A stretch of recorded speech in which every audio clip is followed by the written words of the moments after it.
வணக்கம். இன்னைக்கு நம்ம ஒரு சூப்பரான கதைய அலச போறோம்.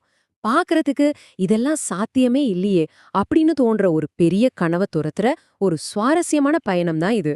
இது சும்மா ஒரு கற்பனை கதை மட்டும் கிடையாதுங்க. நம்ம அன்றாட வாழ்க்கையில நாம சந்திக்கிற போராட்டங்களோட அப்படியே ஒத்துப்போற ஒரு அழகான விஷயம். சரி, வாங்க நேரடியா அந்த மேஜிக் உலகத்துக்குள்ள போயிடலாம்.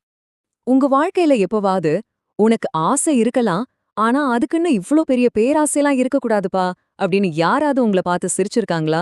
கண்டிப்பா நடந்திருக்கும். ரொம்ப பெரிய கனவுகள நாம காணும்போது மத்தவங்க நம்மள முட்டாள்னு சொல்றது சகஜம்தான். ஆனா நம்ம கதையில வர்ற நாயகிக்கு இந்த விஷயம் எவ்ளோ நெருக்கமா இருக்குன்னு இப்ப நாம பார்க்கலாம். ஸ்னோ அப்படிங்கிற அந்த பூனையோட சாத்தியமில்லாத அந்த நட்சத்திர கனவு அது என்னன்னு தெரிஞ்சுக்கலாமா? இவதான் நம்ம கதையோட ஹீரோ, ஸ்னோ. ஒரு அழகான வெள்ளை நிற பூனைக்குட்டி. இந்த ஸ்னோவுக்கு வானத்துல மினுமினுக்கிற நட்சத்திரங்கள்னா அவ்ளோ இஷ்டம். அந்த பிரியம் சும்மா சாதாரணமானதெல்லாம் இல்ல. தினமும் இருட்டுனதுமே நேரா வீட்டின் கூரை மேல ஏறிக்கிட்டு வானத்துல இருக்கிற அந்த நட்சத்திரங்களை எப்படியாவது புடிச்சிடணும்னு ரொம்ப ஆர்வமா துள்ளி குதிக்கும். இந்த சின்ன குட்டியோட அந்த தினசரி பழக்கத்தை பார்க்கும்போதே அதோட விடாமுயற்சியும் ஆர்வமும் நமக்கு நல்லாவே புரியுது இல்லையா?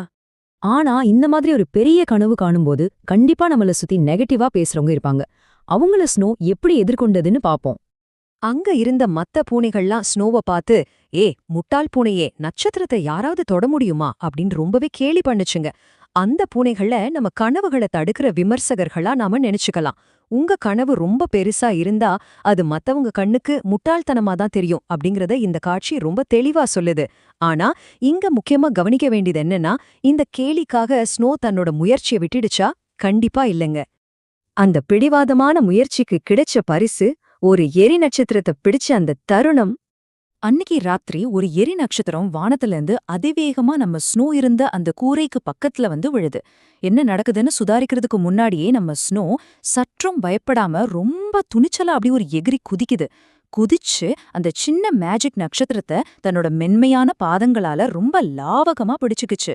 கொஞ்சம் யோசிச்சு பாருங்க, ஒரு சில வினாடிகள்ல நடந்த இந்த விஷயம் ஸ்னோவோட பயமில்லாத தன்மையையும் அவளோட இலக்கு மேல அவளுக்கு இருந்த அந்த அசாத்தியமான கவனத்தையும் எவ்ளோ அழகா நமக்கு காட்டுது. இந்த சம்பவத்துக்கு பிறகு ஸ்னோவோட வாழ்க்கையில நடந்த அந்த ஒளிரும் மாற்றத்தை பத்தி நாம கண்டிப்பா பேசணும். ஸ்னோவோட அந்த விடாமுயற்சிக்கு என்ன பலன் கிடைச்சது தெரியுமா? அந்த எரி நட்சத்திரம் அப்படியே ஸ்னோவோட பாதங்கள்ல ஒரு சின்ன மாய ஒளியா மாறிடுச்சு. அன்னையிலிருந்து ஸ்னோ எங்க நடந்தாலும் சரி, அவளோட பாதங்கள்ல இருந்து ஒரு அழகான சின்ன வெளிச்சம் வரத் தொடங்கிடுச்சு. அந்த பிரபஞ்சமே நேரா கீழே இறங்கி வந்து அவளோட பாதைய வெளிச்சமாக்குன மாதிரி ரொம்ப அற்புதமான ஒரு நிகழ்வு இது. நேத்து வரைக்கும் அவள முட்டாள்னு சொல்லி நக்கல் பண்ண அதே பூனைகள் இப்போ இருட்டுல கண் தெரியாம சாப்பாட்டுக்காக தடுமாறி விழுந்தப்போ அவங்களுக்கு நம்ம ஸ்னோவோட பாதங்கள்ல இருந்து வந்த அந்த வெளிச்சம்தான் தேவைப்பட்டுச்சு. ஒரு நடமாடம் டார்ச் லைட் மாதிரி மாறின நம்ம ஸ்னோவ முந்தி கேலி பண்ணவங்க இப்ப அப்படியே வாய் பிளந்து ஆச்சரியமா பார்த்தாங்க. சாப்பாட்டுக்காக அவளை சார்ந்து இருக்கவும் ஆரம்பிச்சாங்க. இதுதாங்க வெற்றியோட உண்மையான அழகு. சரி, இப்போ இந்த ஒட்டுமொத்த கதையில இருந்து நமக்கான இறுதியான பாடம் என்ன அப்படிங்கறத பாப்போம். நம்ம வாழ்க்கையில நாம ரொம்ப பத்திரமா பாதுகாக்க வேண்டிய 3 முக்கியமான பாடங்கள் இதுல இருக்கு. 1. நம்ம கனவுகளை பார்த்து மத்தவங்க சிரிச்சா நாம ஒரு பொது கவலைப்படவே கூடாது. 2. என்னதான் தடைகள் வந்தாலும் எவ்ளோ விமர்சனங்கள் எழுந்தாலும் தொடர்ந்து நம்ம முயற்சிய பண்ணிக்கிட்டே இருக்கணும். 3வது விஷயம், அப்படி ஒரு விடாமுயற்சியோட நாம இருந்தோம்னா ஒரு நாள் கண்டிப்பா நாம நினைச்சத அடைஞ்சே தீருவோம். நம்ம ஸ்னோவோட இந்த பயணம் மனுஷங்களோட மன உறுதிக்கும் தோல்வியிலிருந்து மீண்டு வர திறனுக்கும் ஒரு மிகச்சிறந்த உதாரணம் சொல்லலாம். கடைசியா உங்களை சிந்திக்க வைக்கிற மாதிரி ஒரு கேள்வியோட நான் இதை முடிக்கிறேன். நீங்க எட்டி பிடிக்கணும்னு இப்போ போராடிக்கிட்டு இருக்கிற அந்த நட்சத்திரம் என்ன? அது மட்டும் இல்லாம நீங்க அதை அடைஞ்சதுக்கு அப்புறமா உங்க வெற்றியோட வெளிச்சம் யார் யாருக்கெல்லாம் வழிகாட்ட போகுது? கொஞ்சம் நிதானமா சிந்திச்சு பாருங்க. உங்க கனவுகள் எல்லாம் சீக்கிரமே நனவாக என்னோட வாழ்த்துகள்.